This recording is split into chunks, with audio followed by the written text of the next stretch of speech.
Want to make your weapons feel alive in Roblox? Here's how to animate them in just 90 seconds. Step 1. Open your weapon tool in Roblox Studio. Go to the View tab and open the animation editor. Select the rig or tool handle you want to animate. Step 2. Create a new animation. Move the parts to create your desired pose, idle, swing, reload, etc. Add keyframes or on the timeline for smooth motion. Step 3. Click Publish to Roblox, then copy the animation ID. Step 4. Add a script or local script to your tool. Type the following. Now, when the weapon is used, the animation will play.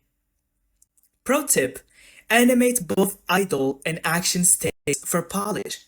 And congratulations, you have a cool animations for your weapons. Thank you so much for watching. I hope you found this video helpful. And don't forget to leave us your thoughts in the comments.